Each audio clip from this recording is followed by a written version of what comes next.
Ya, estamos grabando. Entonces, Lili, podemos comenzar con su actividad, ¿le parece? Muchas gracias. Ahí Liliana puso el cajú. Y después, ¿qué es lo que Al hay tiro que les tener? mando el código. Se los mando al tiro.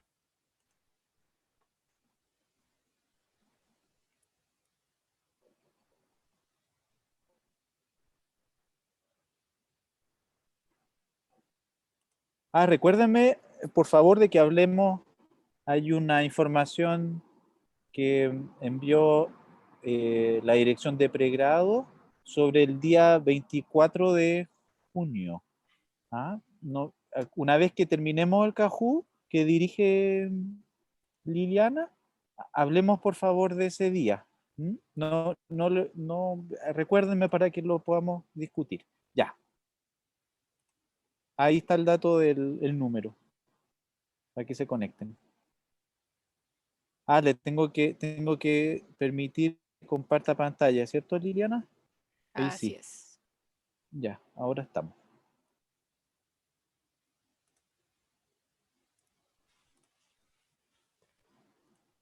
Eso. Ya, perfecto. Clavo oxidado. Muy ad hoc.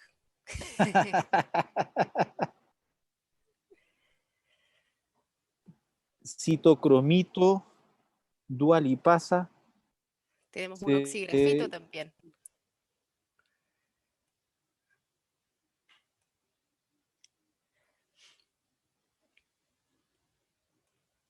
¿Me dicen ustedes cuándo empezamos nomás? Oxigrafito. Mitocondria, muy bien. Reductorcito. Bloodborne, PC.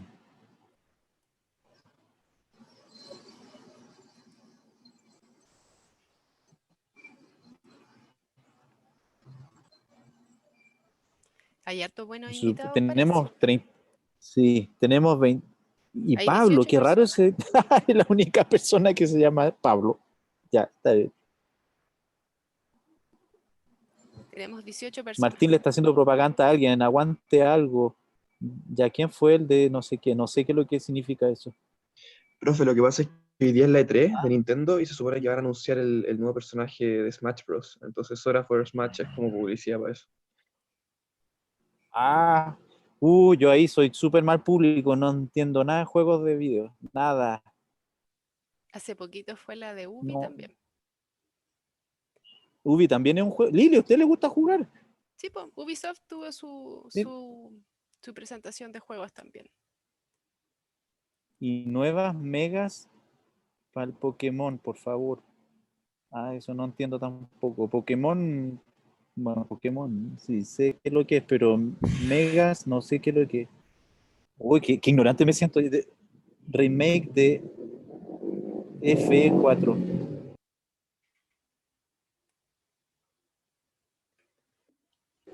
Comencemos, Lili. Ya pues, para que Mega Uy, no evolucionen entiendo los nada, no chiquillos. entiendo nada. ¿Qué es lo que es? Ya. Mega Evolución. Eso es Pokémon. Eso sí sé. Sí, po. Ya, Ya está bien, está empezamos bien. entonces. ¿Listos, Ya. chiquillos? Empezamos. Entonces, ya somos 19 y ahí está. Ya empezamos.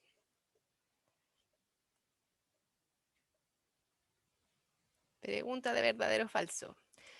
El potencial de reducción corresponde a la afinidad relativa que tiene una semicelda para aceptar electrones.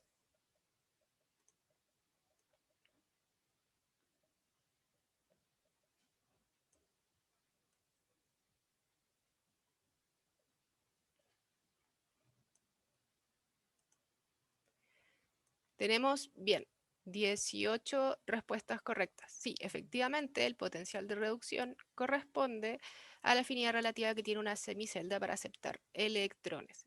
Es decir, se reduce. Y como se reduce, cuando un compuesto acepta los electrones y se reduce, entonces es un buen oxidante. Vamos con la siguiente pregunta. Fungi va ganando.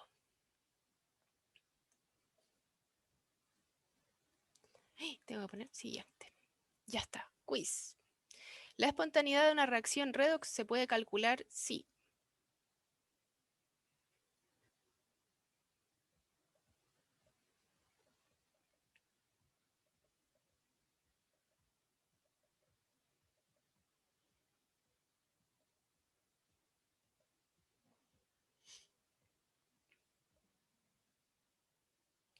Y acá tenemos, bueno, en realidad si ustedes ponían cualquiera de las otras, estaba dentro de todo correcto, pero en el fondo tienen que saber que debemos conocer todas. Debemos conocer el número de electrones, el potencial de reducción de cada semirreacción redox y además el valor de la constante de Faraday. Recuerden que la diferencia de delta G de una reacción redox es igual al número de electrones por la constante de Faraday por el delta de potencial de reducción. Así que si eligieron cualquiera de las otras que no fuera el cuadradito verde, estaba dentro de todo bien. Seguimos. Reductorcito subió. Muy bien. Siguiente pregunta. El NAT más se reduce al recibir.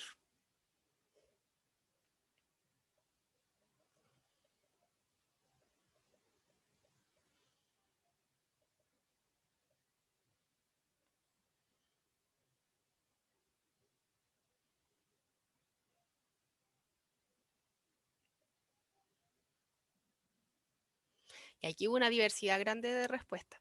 Bueno, en efecto, la respuesta correcta es un hidruro. Recuerden que en general, cuando tenemos reacciones que son llevadas a cabo por óxido reductasa, se liberan 2 electrones y se liberan 2 protones. Y el NAD+, cuando se reduce, de eso recibe 2 protones y un electrón, que equivalen a un hidruro, que es lo que está acá, un protón y 2 electrones. Y el otro protón queda libre y difunde en el medio. Seguimos. Si ustedes tienen duda o cualquier cosa, pueden avisarme. Dua Lipa quedó primera. Muy bien. ¿Verdadero o falso? El potencial de reducción del FAD o el FMN es el mismo independientemente de la flavoproteína en que se encuentra.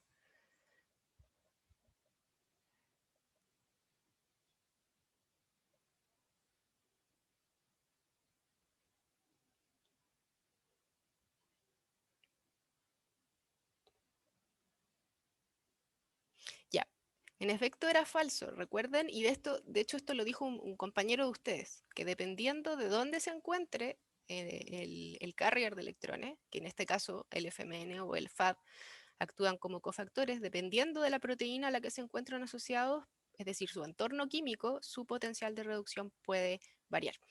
Así que, muy bien, falso. Vamos con la siguiente. Oxigrafito. Seguimos. ¿Verdadero o falso? Un potencial de reducción negativo indica que la semicelda se oxida.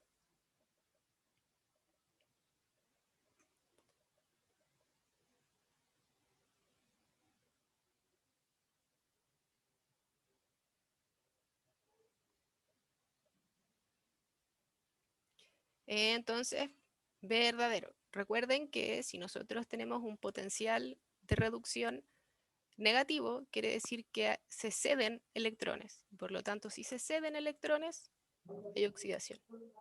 Lili, Y es un buen reductor. Dígame. que aquí yo tengo que objetar un poquito porque estoy seguro que en algún minuto vimos que si es que los dos potenciales eran negativos, el más negativo era el que se Sí, oxidaba. Entonces, al final, en sí. función de eso, siempre cabe la posibilidad también de que independiente de que sea negativo o positivo, tengas reducción. Sí, sí, en efecto. Es una súper buena intervención, Martín. Correcto, totalmente. O sea, sí, sí, es verdad. Eh, probablemente lo estoy, o sea, no probablemente, lo estoy simplificando un poco para que ustedes vayan pensando en las tendencias, pero sí, en efecto tienes Ya, razón, Martín. Depende de cuál es más grande para ver en cuál semirreacción ocurre oxidación y en cuál reducción. Bien, súper buena perfecto. intervención. Entonces, en teoría no sería falsa la otra. Claro, O sea, sí, no. viéndolos desde ese punto de vista no sería falsa. Sí, O sea, habría que agregar quizás el más negativo, claro. el más negativo. sí, pero el concepto está. Buen punto, buen punto. Vamos ahora entonces con una pregunta que tiene que ver con lo que dice Martín, así que usemos lo que nos dijo Martín ahora. ¿Ya? Vamos con la siguiente. Según la información de la imagen, indica cuál sería la reacción redox que ocurriría. Aquí tienen que usar lo que acabamos de discutir.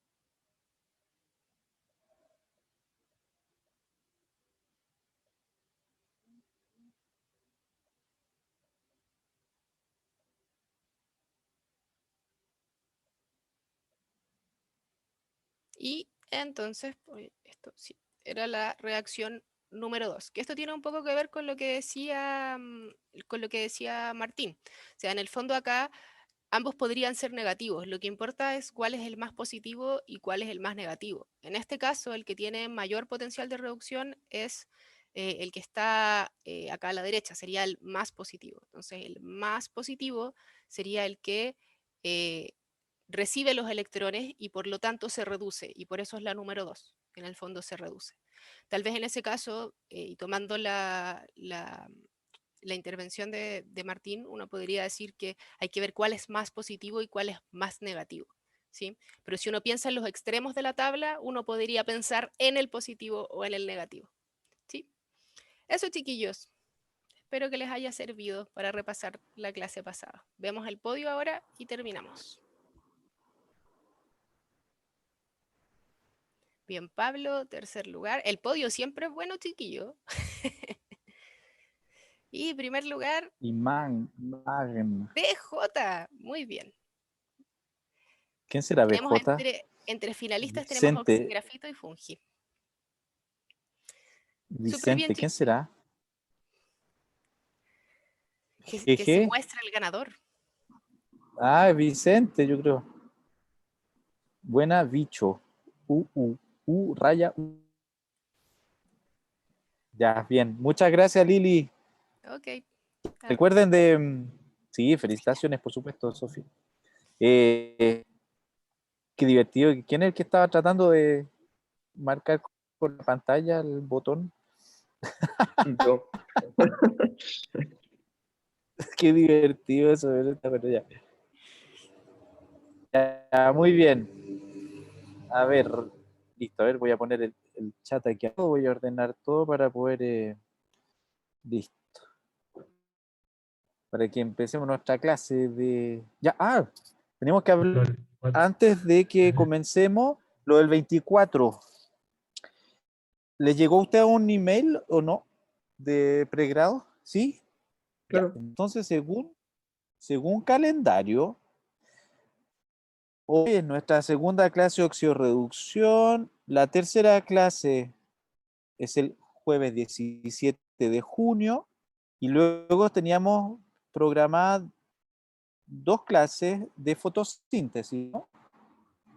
Una el martes 22, otra el jueves 24. Luego el martes 29 tenemos una clase de ácidos nucleicos y aminoácidos, catabolismo de ambas. Entonces, el día 24 tenemos que suspender esa actividad. O sea, no podemos hacer clase ese día porque van a tener libre. Es así, ¿no? No me equivoco. Sí. ¿Sí? Ya, sí, Ujú. dice Sofía. Ya, gracias. Vicente también. Tengo una alergia horrible. Entonces, tenemos 2 alternativas, porque el calendario no se modifica. Entonces vamos a tener la prueba igual, la interrogación 3 el 8 de julio, y teníamos programado las ayudantías el 1 de julio y el 6 teníamos libre, ¿no es cierto? Entonces, tenemos 2 opciones. Una opción es que la última clase,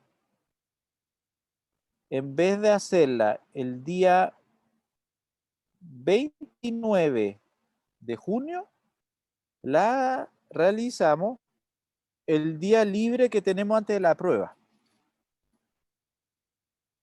Esa es una alternativa. La otra alternativa es no hacer esa clase de aminoácidos nucleótidos. Tenemos que tomar una decisión. Pero, profe, ¿esa clase Lili, entra en la prueba? ¿quién habla? Perdón, no sé qué. Isabela. Sí, perdón. ¿Quién hablaba? Isabela. Me perdí. Ya. ¿Que esa clase va a entrar en la prueba? ¿La que ¿Soy estaríamos yo el que corriendo? está? Ay, se cortó. Espérense, que escuché el principio y el final. Repita, por favor. ¿Que la clase que estaríamos corriendo entra en la prueba?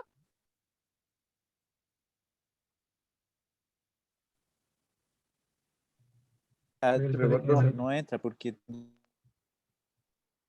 No sé 2 si yo días soy la antes con de mal que se internet o el hiciera la profe. prueba, entonces no entraría. Es que yo creo que si no entra, no importa que se ¿Soy haga yo el el que tiene 6. mala conexión Profe, yo lo veo Eh, pegado hace 2 minutos. sí, profe, creo que es usted. soy yo? Está un Ya. poco De pegadito. nuevo, por favor, estar conectado otra vez. Ya, que la clase que correríamos del 29 al 6, posiblemente, no entraría en la prueba entonces. Sí. No, porque no podría entrar en la prueba. Es que yo creo que si no entra en la prueba no debería haber problema que sea el 6, a menos que en verdad mucha gente use ese tiempo para estudiar.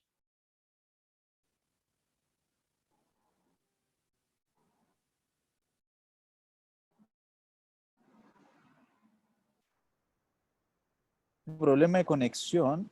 Tengo problema de Ok.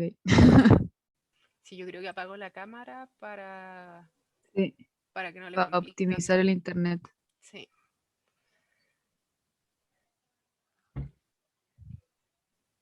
Ahora, yo creo que igual podría ser una clase breve. Yo creo que es bueno que vean la clase, pero como para tener más o menos idea del contenido cuando tengan que estudiar después. Pero no creo que sea una clase demasiado larga.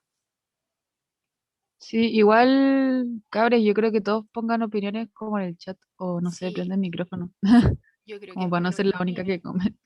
La prueba es el jueves 8 Sí, de y julio. supuestamente el 6 tenemos esa como clase libre, o sea, Claro, como sin clase. acá hay Se, varios se 6. cayó. Sí. ¿Hay alguien que no esté de acuerdo con el 6? ¿Hacerla al 6?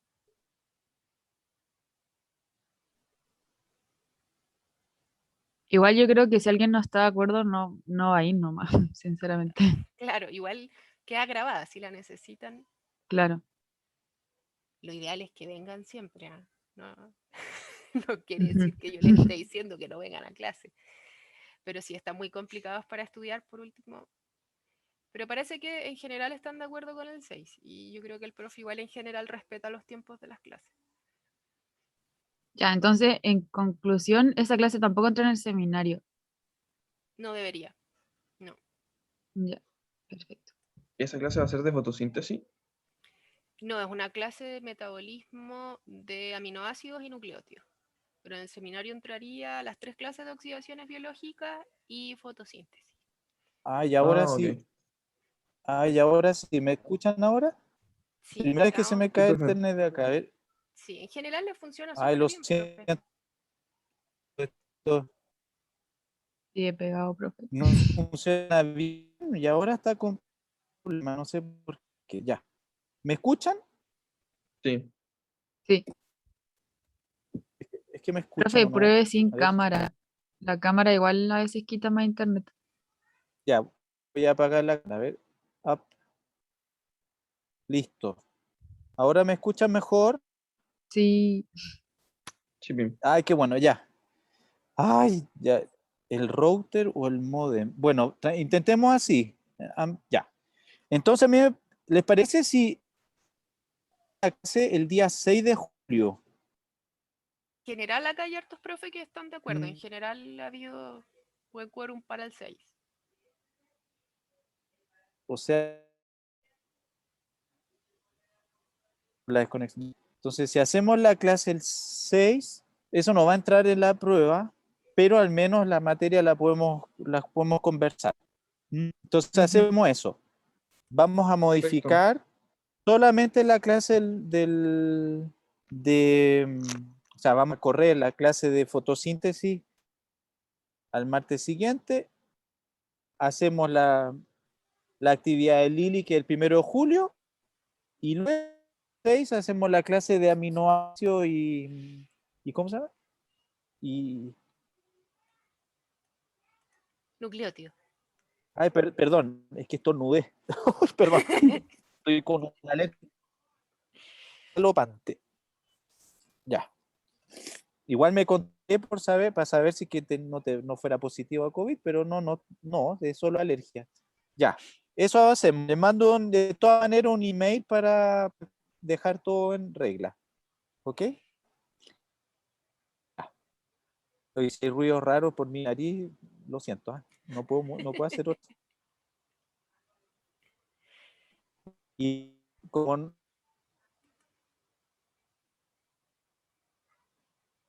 problema me lo dice,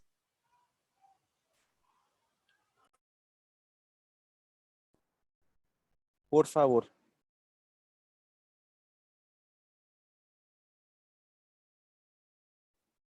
Ya. No lo escuchamos, profe. ¿Y ahora tampoco? Ahora sí. ¿No? parece. ¿Me escuchan? Ay, Yo sí lo escucho. ya. por lo menos. Apagué mi Pero creo que se camarita está para quedando ayudar al pegado. internet, profesor. Ok. Ya, apaguen todas sus camaritas porque eso va a ayudar. Pero aunque no creo porque es un problema de acá, quizás. Pero bueno, hagamos lo mejor posible. Ya. Listo. Entonces, ahora vamos a retomar los temas que habíamos dejado en la clase pasada. Hoy día vamos a hacer una clase un poco más estructural. Es decir, vamos a ir a mirar un poco en qué consiste la cadena respiratoria mitocondrial, tener una mirada un poco más a profundidad en cómo está constituido primero la cadena respiratoria y luego también un poco el mecanismo, porque esta transferencia, ay, por favor, ¿no? Profe, se le cortó, parece. ¿Sí? A mí se me cortó, no sé el resto. Aló. Ah, sí, fui yo. O sea, fue el profe. Rayos. Sí, se está escuchando como entrecortado.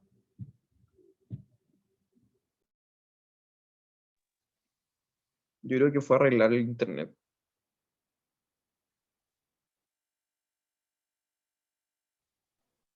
Pucha, se volvió a cortar esto. Oh, qué lástima. Ya, a ver, ¿me escuchan ahora? Sí. Oye, he estado súper cortado. Ya, a ver, intentémoslo de nuevo. A ver, up. Uy, primera vez que tenemos problemas. Ya van a tener que tengamos paciencia a ver cómo funciona esto. Ya. Entonces habíamos dicho que teníamos varios complejos proteicos que conforman esta cadena respiratoria mitocondrial. Y hoy día vamos a ir a ver un poquito más detalle estructural estos complejos, por ejemplo, complejo 1 al 4 sobre todo. Y la clase próxima vamos a ver el complejo 5, que corresponde a la ATP sintasa. Eso lo vamos a dejar como una clase especial solo para ver el mecanismo de la ATP sintasa. Entonces, una de las cosas que quisiera que conversáramos es que los componentes de la cadena respiratoria, ustedes saben, como hemos visto, participan en estas transferencias de electrones. Por lo tanto, se puede determinar sus potenciales redox en cada una de esas etapas. Aquí está graficado muy esquemáticamente del NADH al oxígeno y ustedes pueden ver la transición de los valores de potenciales estándar redox, de más negativo a más positivo, y lo podríamos ordenar inclusive así. Pueden observar acá que potencial negativo a potenciales más positivos. Entonces el flujo de electrones ocurre entonces a favor de lo que predice los potenciales redox. ¿Me escuchan? Sí, Pim. Sí, se Ya. está escuchando. Ahora, esto es interesante porque esto quiere decir que es posible de una cierta forma, conociendo los componentes de la cadena respiratoria, realizar una predicción del ordenamiento de estos componentes entre el NADH y el receptor final de electrones, el oxígeno. Entonces, vamos a ver que además, como esto ocurre a favor de una gradiente, hay energía que es más bien favorable a este proceso, y por lo tanto esta energía va a ser utilizada de una cierta forma, y ustedes vamos a ver en qué consiste esta energía, que en realidad estas reacciones más iónicas van a permitir algunas cosas. Un esquema simplificado de la cadena respiratoria está aquí, graficado. Estamos ubicados en el espacio, aquí está el espacio intermembrana, entre la membrana mitocondrial externa y la membrana mitocondrial interna. Todos estos complejos esquematizados aquí están en la membrana mitocondrial interna, y lo que están viendo acá abajo correspondería al lado que corresponde a la matriz mitocondrial. También hay que considerar que esos espacios, perdona, aquí tengo problemas de alergia. Ya, entonces, estos espacios, unos espacios se le ha llamado espacio P, al espacio intermembrana, por positivo, vamos a ir yendo a ver por qué, y al espacio que corresponde a la matriz mitocondrial se le ha llamado N, por negativo. También vamos a ver. Entonces, lo que estamos esquematizando aquí es una serie de complejos en que ocurren reacciones como, por ejemplo, transferencia de electrones del NADH a un complejo grande que es capaz de transferir electrones a la ubiquinona. El succinato, este es el complejo 2, complejo 1, complejo 2. Entonces se oxida a fumarato y reduce ubiquinona en ubiquinona. Lo mismo que uno de los sustratos ubiquinona para el complejo 1. El complejo 3, ustedes ven, también es un complejo bastante grande y utiliza esta ubiquinona y transfiere electrones a una proteína móvil, que es la del citocromo C, que transfiere sus electrones finalmente al complejo 4, que va a reducir el oxígeno formando agua. A ver, espérenme un segundo, vuelvo inmediatamente.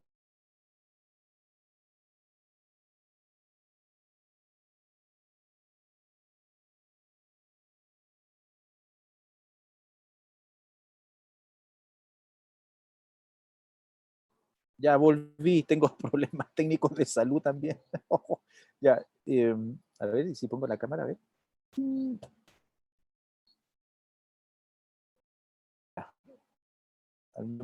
Ahí está, ya, estoy aquí. ¿Ah? Entonces, lo que vamos a ver hoy son las estructuras, ¿ah? Las estructuras de estos complejos. Ahora, si ustedes ven, concomitante con el paso de electrones, también hay unas flechas que indican aquí paso de protones, de un lado más negativo al lado positivo. Entonces esto positiviza el espacio intermembrana. El complejo 1, o NADH deshidrogenasa, es un complejo formado por una cantidad importante de subunidades, si no me acuerdo mal, 40 y tantas subunidades.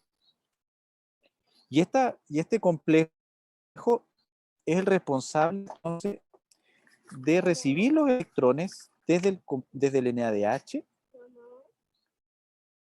Desde el NADH, estoy viendo unos apuntes. Porque no lo tengo aquí.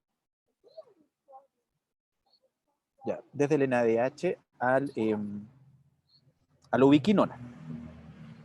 Entonces, si ustedes ven aquí, esta es la membrana mitocondrial interna. Hay una serie de proteínas transmembranas que están traspasan la membrana a través de estos alfa hélices. Hay varias proteínas.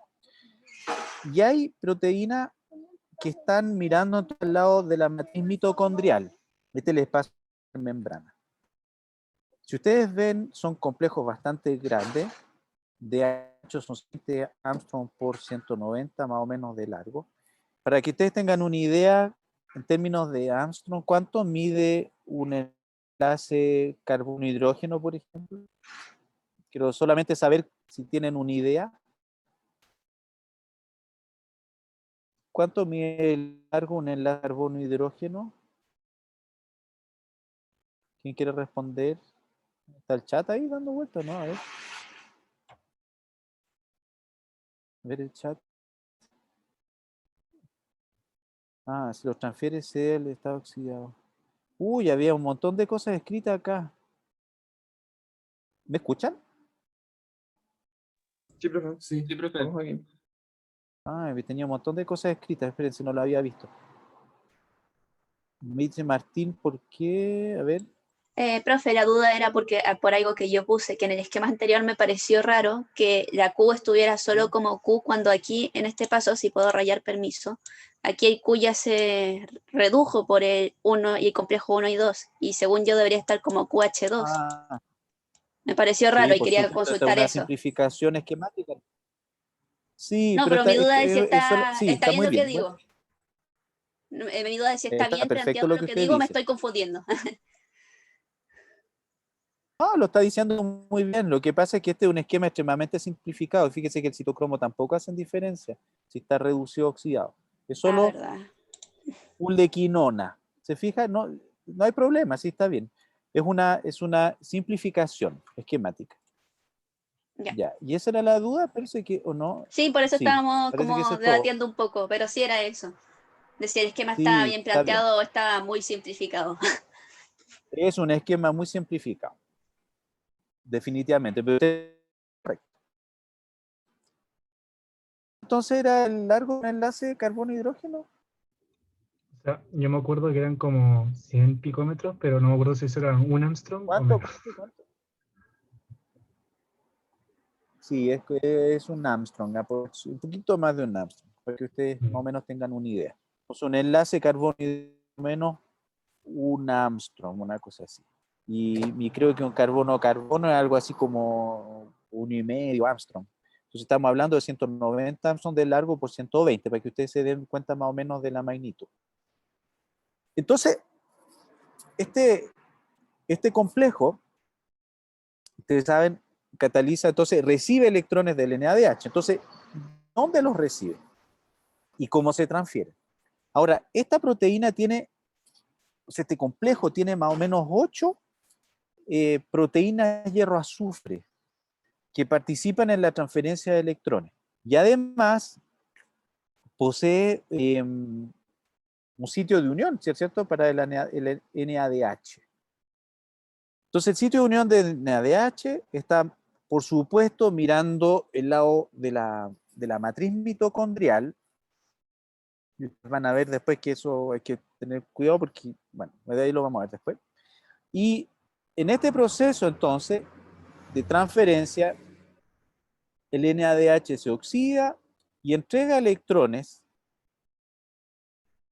a la subunidad, entonces, de unión de NADH y existe una serie de traspasos de electrones hasta llegar al sitio de la ubiquinona, donde ocurre la reducción de la ubiquinona. Fíjense que la ubiquinona está muy cerca de la membrana.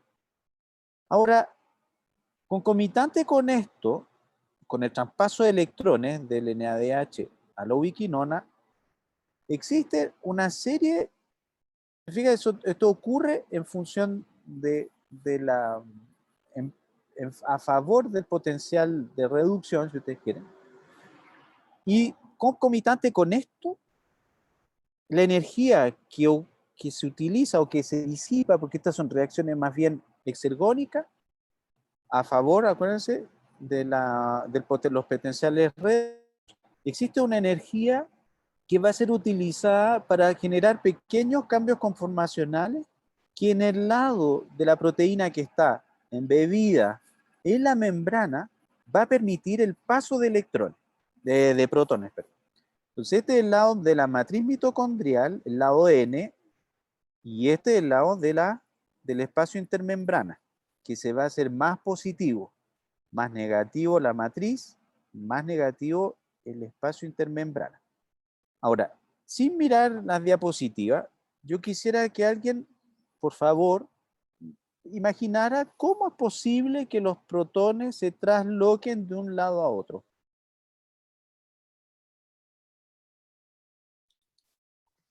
Esto Como es una especie como de dominó. idea mía, pero podría A ser que haya un ver, residuo en ese a ver, a ver. aspecto. Ah, no sé quién habló primero porque escuché otra voz. Ah, pero continúe usted, por favor, a ver. Ah, que podría ser que un residuo se protona a un lado y otro residuo se desprotona al otro, y que no tenga que haber un movimiento del protón. Ya. Entonces, uno se protona a un lado. ¿Usted puede marcar la imagen también, como lo hizo su compañera? ¿Como lo hizo Isidora, Es o que no no? sé muy bien Entonces, cómo ¿qué se está hace, imaginando? pero... Tampoco, pero a ver, ¿cómo se hace esto? A ver, una. O que Ah, vayan pasando protones de residuo en residuo. flip-flop, wow. Sí, muy bien. O sea, un mecanismo, está muy bien eso. ¿Quién me habló? ¿Su nombre? Perdón. Yo, Roberto. Roberto, muy bien, Roberto. Entonces, la idea es que uno no se imagina una especie de, de tubo donde pasa diluido el protón para allá, sino que en realidad, ustedes saben, los protones no son permeables a esta membrana. Por lo tanto, para traslocarse de un lugar a otro a través de la membrana, lo van a hacer haciendo especies de, lo voy a decir así, pero permítame la familiaridad de la expresión, pero es como un ping-pong. Se protona un residuo que está más expuesto a la matriz, que a su vez es capaz de entregar ese protón a un residuo más interno en el espacio intermembrana, y así sucesivamente hasta que se pueda sacar ese protón al otro lado de la membrana. Entonces, si vemos este mecanismo, no lo he visto acá, pero se voy a ir a la próxima diapo y después volver. Entonces, si vemos este mecanismo, como lo estamos proponiendo ahora, entonces, si hay sitios de entrada para protones y sitios de salida, uno esperaría que cadenas de aminoácidos susceptibles de ser protonadas y desprotonadas estuvieran allí, ¿no es cierto? Ahora, ¿por qué lo digo así? Porque cuando ustedes miran una secuencia de proteína y uno predice, por ejemplo, que una cierta región debería ser constituyente de, por ejemplo, una estructura secundaria como un alfa hélice que atraviesa una membrana, uno no esperaría que hubiesen residuos de aminoácidos polares. No sé si me siguen con esto. Porque es un entorno bastante apolar. Cuando uno empieza a observar que existen en la secuencia residuos de aminoácidos que uno sabe son polares, uno empieza a pensar que pueden haber situaciones particulares que son importantes para la función. En este caso, fíjense la cantidad de aminoácidos cargados que uno podría esperar ahí, o polares más bien dicho. Glutámicos, asparticos, miren una tirosina ahí, lisina, glutámico, etcétera, etcétera. Histidina. Por lo tanto, los cambios en la conformación de las proteínas a raíz de la transferencia de electrones son cambios muy sutiles, y la teoría permitiría pensar de que estos canales entonces se generan, o canales o vías de paso de protones por protonación de cadenas laterales de aminoácidos constituyentes de estas alfa hélices de transmembrana. ¿Ok? Entonces, si ustedes miran ahora el global, por ejemplo, la reacción, ustedes están tomando el NADH, ¿no es cierto?, que entrega electrones. Aquí dice que toma protones del lado N. ¿Cuál es el lado N? El lado de la matriz, ¿no es cierto?, que es este.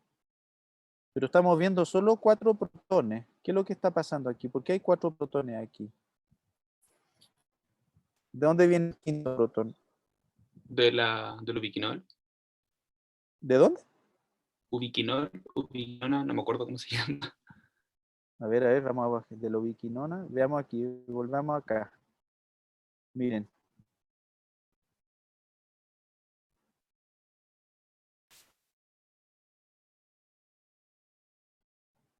O sea, hay 5, participan. ¿Cuántos protones? 5 protones, porque hay un protón que se libera de este NADH. Pasan electrones al complejo, ¿no es cierto? Y se transfieren 4, entonces 4 protones al lado P, positivo. Es ubiquinona el nombre, ubiquinona. Entonces aquí ocurre ¿qué pasó? Uy. Entonces la reducción de la ubiquinol en ubiquinona. No, al revés, de la ubiquinona en ubiquinol. Este complejo, después lo vamos a ver con más detalle, es un complejo que es bastante grande y como cosa anecdótica, hay organismos en que hay más subunidades de las que les estamos mostrando acá. Y hay algunas de ellas que se han descrito que son importantes para la señalización entre mitocondria y núcleo. Entonces, ¿qué es lo que quiero decir con esto? Que acuérdense que las mitocondrias son organelos que contienen genomas. Y para que funcione bien la mitocondria, la mayoría de los genes que codifican para proteínas mitocondriales no están codificadas en el núcleo, sino que, o sea, en la mitocondria, sino que están codificadas en el genoma nuclear. Por lo tanto, mucho se ha tratado de estudiar para poder entender cómo se comunican ambos organelos, cómo se coordina la expresión de ambos genomas, por ejemplo. Si hay necesidad de recambio de proteínas en la mitocondria, ¿cómo sabe el núcleo que tiene que sintetizar más proteínas? Por ejemplo, de algunos genes. Entonces, esto es bastante interesante, que es un tema abierto. ¿Qué dice José Miguel? ¿Los residuos de aminoácidos se reprotonan con agua? Se reprotonan, sí, pueden tomar, bueno, residuos con S, José Miguel, ¿eh? Pero lo que puede ocurrir es que una posibilidad es que tomen protones del agua, otra posibilidad es que tomen protones de otros residuos que están vecinos. Entonces es una protonación que es más rápida. Así se sabe experimentalmente cuál de los dos mecanismos es. La protonación por agua es más lenta y la protonación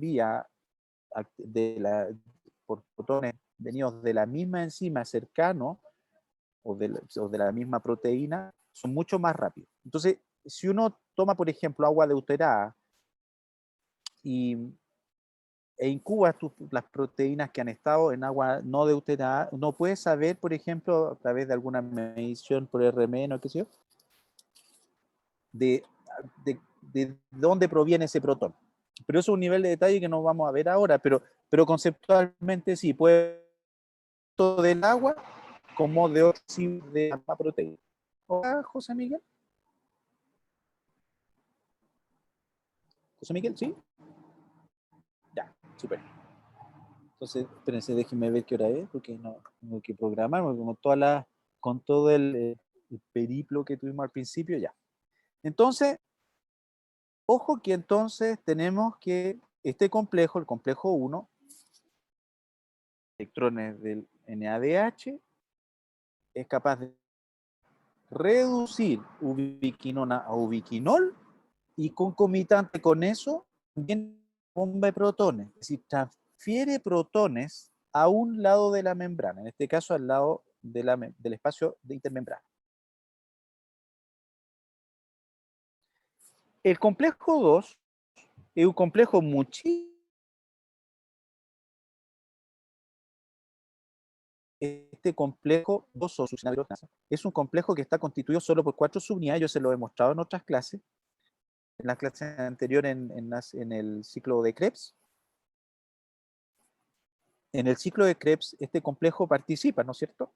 Y nosotros habíamos visto que es capaz entonces de tomar electrones del succinato para formar una especie más oxidada, que es el fumarato, y esos electrones, ahora sí lo vamos con más detalle, que están entonces siendo captados por el FAD, en el contexto de la subunidad 1, son transferidos ahora a una subunidad distinta, la subunidad 2, que tiene 3 clústeres hierro-azufre. No sé si lo logran ver ahí. Esos electrones que pasan sucesivamente entonces a través de los clústeres que provienen del FAD, llegan a un sitio de unión de ubiquinona, que también fíjense que igual que en el complejo 1, está cercano al límite interno de la cadena, más bien de la matriz del complejo, de la membrana, perdón. Entonces allí, que está el sitio de unión de ubiquinona, ocurre entonces la reducción de la quinona en quinol en 2 eventos. Ahora, lo que ustedes están viendo aquí es que este complejo muy sencillo es un complejo entonces que tiene una doble función, porque uno de sus sustratos succinatos es parte de los intermediarios del ciclo de Krebs. Y por lo tanto es el único complejo de la cadena mitocondrial que forma parte de otra vía metabólica como la del ciclo de Krebs. Y es el único complejo del complejo o enzima del ciclo de Krebs que está unido a la membrana. Lo habíamos visto.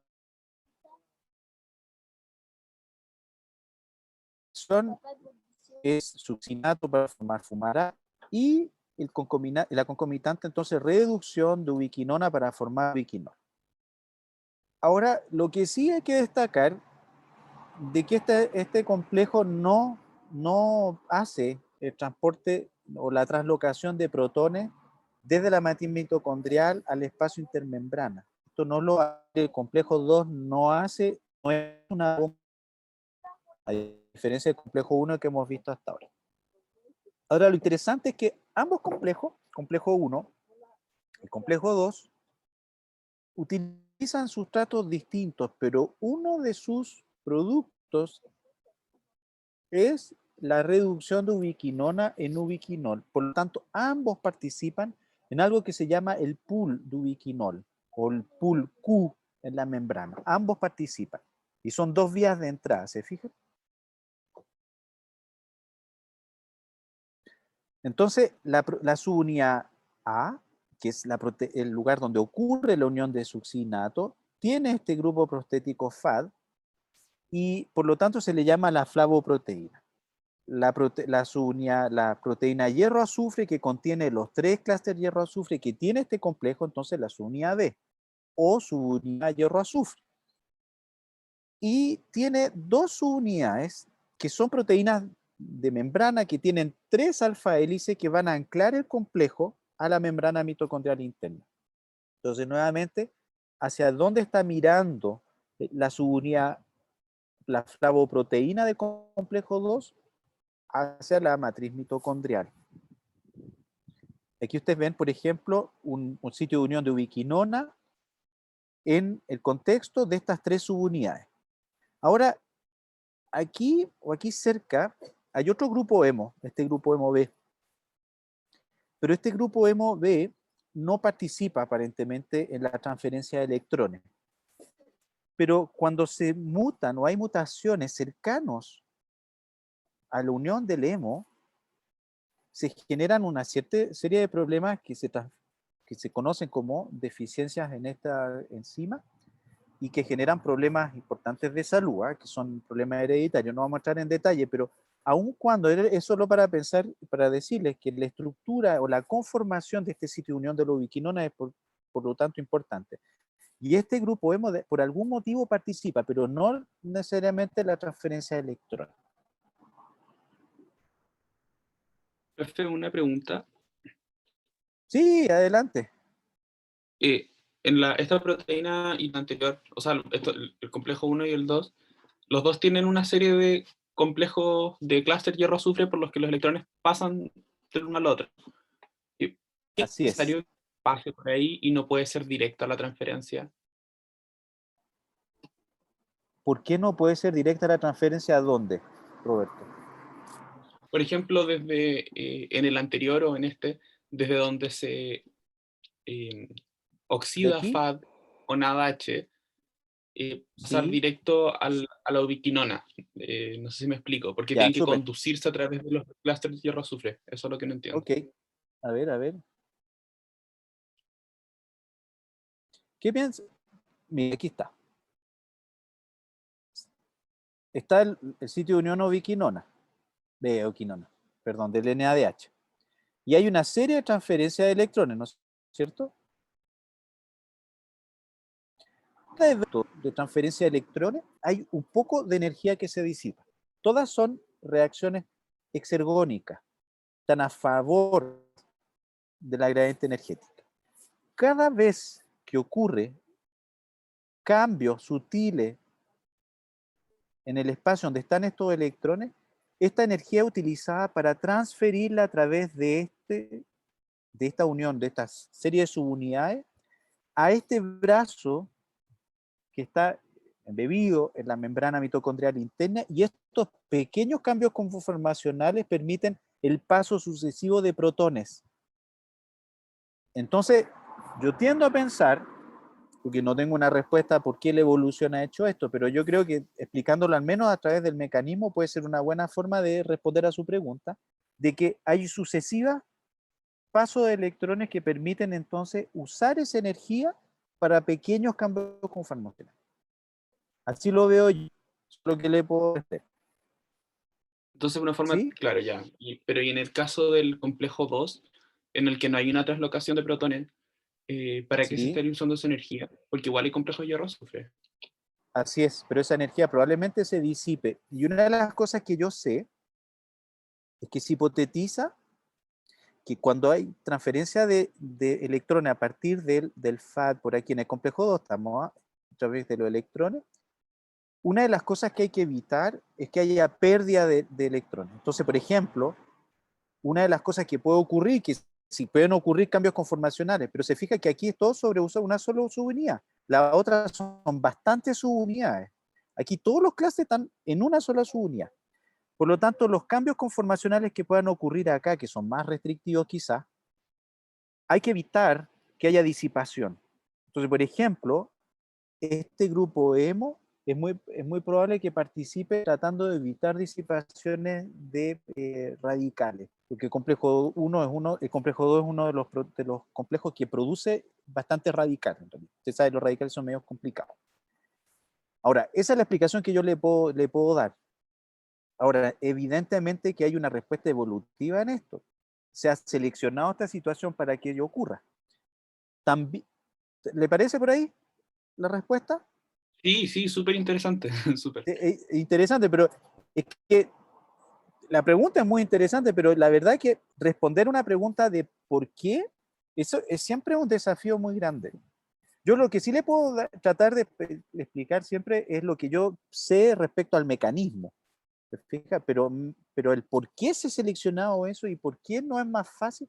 Entonces, hay veces que para poder estudiar el por qué o la ventaja, no queda otra cosa que ir a mirar el complejo 1 o el complejo 2 u otras estructuras en distintos organismos. Ahí está la visión evolutiva, por ejemplo, del problema estructural en proteínas.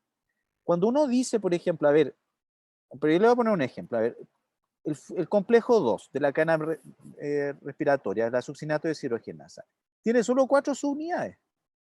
Y si uno mira bacterias, en general tienen 4 subunidades. Pero hay otro organismo que tiene más subunidades. Pero ¿qué es lo que uno puede inferir cuando uno dice, la mínima estructura es la que estamos viendo acá? Todo el resto tiene más, pero no tiene menos. Por lo tanto, lo que uno puede decir, que en términos funcionales, el complejo 2 funciona y se ha seleccionado para que su core corresponda a 4 subunidades. No sé si me explico bien. Para tratar de explicar el por qué. Entonces, cuando uno tiene el core, lo mínimo posible, entonces ahora tiene que ir viendo por el tema mecanístico. ¿Qué ventajas puede tener todo concentrado, en este caso, sus clústeres hierro-azufre en una sola subunidad? Claro, Por claro. ejemplo. Entonces, sería una forma como de la evolución llegó a los 4 clústeres y de ahí evolucionó para evitar la disipación de energía entre el paso entre clústeres. Claro, a 3 clústeres en este caso. 3 Tres. clústeres. Ahora, claro, 3. Ahora, lo que sí es relevante es que esto no es que es el número de clústeres. Ojo que no, si hay 2 clústeres que están muy distanciados, la transferencia de electrones no va a ocurrir.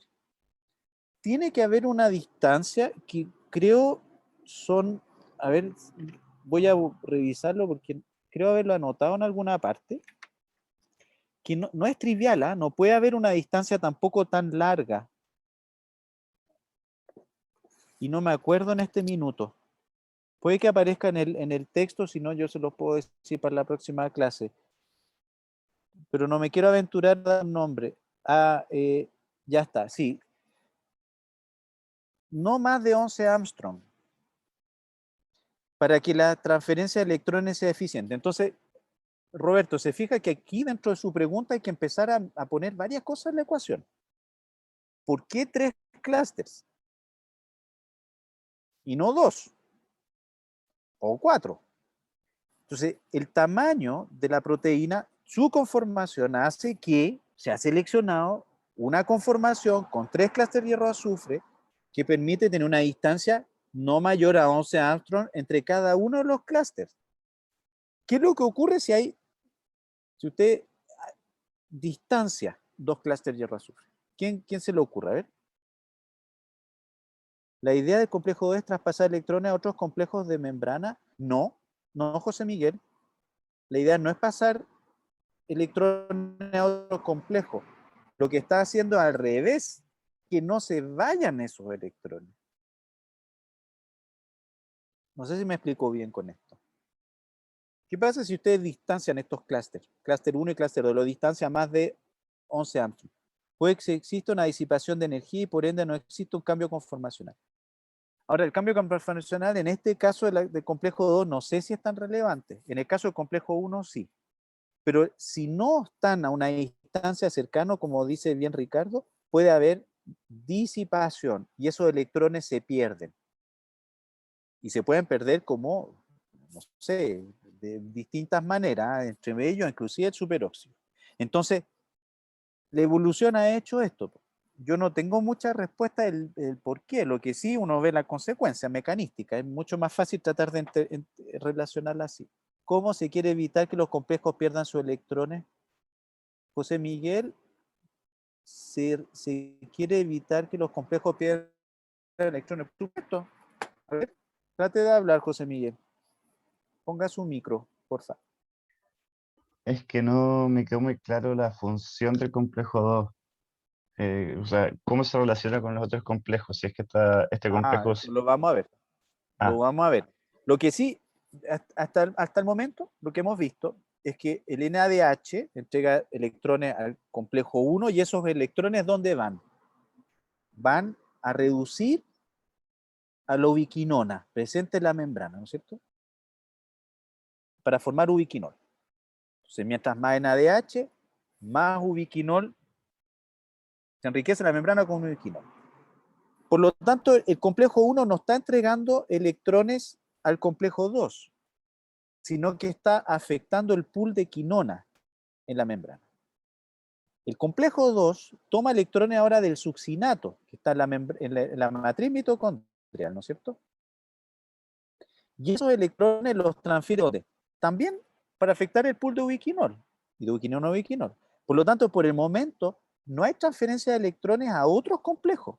Estos complejos están funcionando de manera independiente, modificando el pool de ubiquinona y ubiquinol en la membrana. No sé si me explico bien ahí, José Miguel. Sí. Y el fumarato viene de... Perdón. Aquí no, no, ya, No, gracias. fumarato se queda en la matriz mitocondrial y es utilizado por ¿qué enzima para producir? A ver, ¿alguien levantó la mano? A ver. Santiago, usted levantó la mano. Por favor. Santiago. ¿O está levanta la mano hace mucho rato y yo me perdí?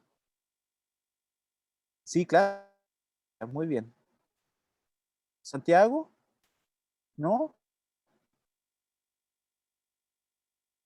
No. ¿No se escucha mi mic? No, no se escucha.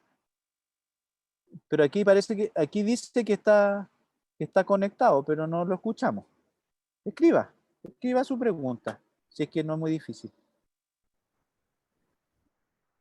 Pucha, ¿qué pasó Ahí con creo su que lo arreglé. Tenía Sí, desconectado el micrófono. ya, a ver. Ya, dele nomás. Sí, quería preguntar una cosa de antes, que tuve que arreglar mi internet y no entendí bien si es que Ya.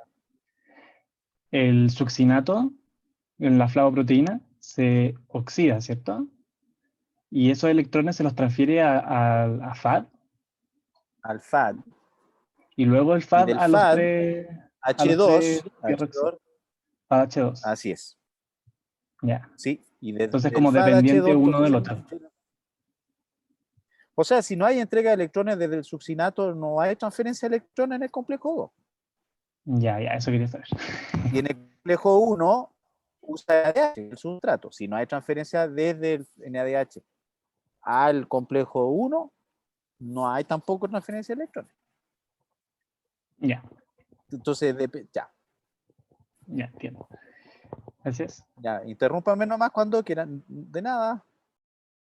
Entonces aquí fíjense que hay una cosa interesante que tiene que ver con que el NADH entrega electrones al complejo 1, el complejo 1 altera, ¿no es cierto?, el pool de quinona, ubiquinona, ubiquinol, recuerden. Aumentando el pool, la cantidad de ubiquinol en la membrana. El complejo 2 hace lo mismo, pero no toma electrones del NADH, sino que del succinato y transfiere electrones para reducir a la ubiquinona en ubiquinol.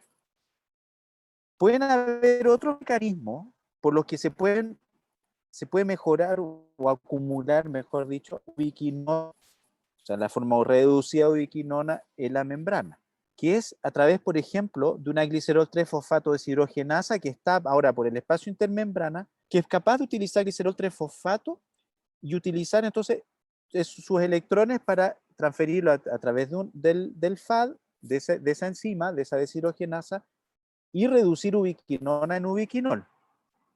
Y por otro lado, producto de la degradación ahora de ácidos grasos, también es posible afectar este pool de ubiquinol en la membrana. Entonces, para que ustedes tengan una idea, que principalmente ese pool de ubiquinona o ubiquinol es afectado por el complejo 1 y 2, pero también hay otras vías por las que se pueden aumentar los niveles de ubiquinol en la membrana mitocondrial interna. Ya, vamos a hacer una pausa antes de pasar al complejo 3, para que vayamos descansando, a ver qué hora es. ¿Les parece una pausa? Son las 11:06. Afortunadamente el internet se estabilizó porque yo ya estaba medio asustado. ¿Les parece que tomemos 15 minutos de descanso? Sí, profe. Aló. Ya. Ay, sí, Gracias. muchas gracias. Espere, entonces nos juntamos a las 11. ¿A las 11 cuánto? Más 15 son 10, 17, 20, ya, la 25. No, ¿cuánto es? 11, 20, ya, la 11:30. Juntémonos son 20, no, 11:30 son 23 minutos. 25. ¿Le parece? 11:25. Sí. Ya, súper. Ya, nos vemos. Voy a poner pausa aquí. A ver, pausa. Hola, hola. Son las 11:25. A conectarse otra vez, por favor. Hola, Vicente. Contestaste al tiro. Muy bien. Estaba atento, Vicente. Hola, Laura. Y a ver. Yo creo que pueden poner sus cámaras los que podían, ¿ah? Porque ahora yo creo que está funcionando esta cosa. Ya se estabilizó. Por algún motivo. Me preocupé al principio porque no podíamos. Se cayó 2 o 3 veces, ¿no? Ya, a ver. Eso, gracias, Santiago. Ah, fantástico, muchas gracias. Listo. Entonces así podemos comenzar. Entonces, en la parte anterior habíamos revisado un poquito los dos primeros complejos de la cadena respiratoria mitocondrial, entonces con el NADH, que entrega sus electrones al SMN, que si se acuerdan que se parece al FAD, pero más corto. Para transferencia de electrones a través de su clúster hierro azufre entre electrones para aumentar el pool de ubiquinol. Succinato, la succinato sirogenasa lo mismo. ¿Qué pasa ahora con ese pool de ubiquinol que se empieza a acumular en la membrana mitocondrial interna? ¿Estoy grabando, no? Espérense. Sí, está grabando, profe. ¿Cómo sé si estamos grabando, cierto? A ver. Sí, Aquí nadie está grabando. ¿Sí? ¿Dice grabando por ahí o no? sí. Sí, hay una nube que está... Ya, perfecto, gracias. Era para no equivocar. Fíjense ahora el complejo 3. Miren cómo se llama también. Ubiquinol, citocromo C, óxido reductasa. O citocromo BC1 complejo. O el complejo citocromo BC1. Entonces, este es un complejo bastante más grande que el complejo 2, evidentemente, y está formado más bien por como dos monómeros, o sea, un dímero de citocromo C. Entonces, lo que están viendo ustedes, esto es, hay una gran parte del complejo que está en la membrana mitocondrial interna, y en él entonces vamos a poder identificar algunos grupos importantes, como por ejemplo, grupos hemo, el hemo B, el hemo BL, perdón, el BH, lo vamos a ver en la otra diapositiva más fácil. Hay una proteína RISC, se llama así, es una proteína que contiene un hierro azufre, pero este hierro azufre se llama RISC por la persona lo vio por primera vez, y en vez de estar este hierro azufre allí, complejado, por ejemplo, unido a la proteína por cisteína, son histidinas las que están uniendo. Entonces es una particularidad, si ustedes quieren, de un clúster de hierro azufre. Entonces una particularidad y se llama RISC. Entonces esta es la proteína RISC. Entonces, ¿cómo vamos a ver esto de manera esquemática del complejo 3? Entonces el complejo 3, como ustedes pueden ver, ahí está los citocromos B,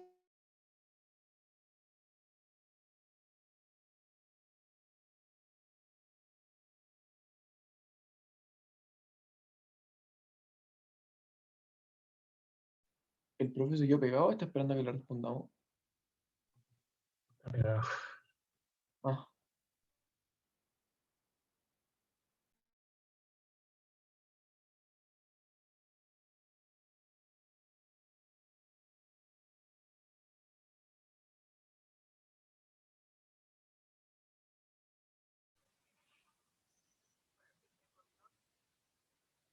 No era tan estable el internet, parece. Vamos a tener que sacar las cámaras. le escupió Ya al cielo. volver. No, no, pobre profe. Yo creo que es cansador hacer clases sin tener caras que mirar. Es súper cansador. Entonces yo creo que por eso le gusta que uno ponga la cámara. Si uno se siente, además de que es cansador y uno se siente medio solo, uno no les ve las caras, entonces no saben que están. Cuando uno está en sala y uno ve caritas de confusión, uno dice, chuta, estoy hablando puras cosas que no me entienden. Cristóbal quedó como host.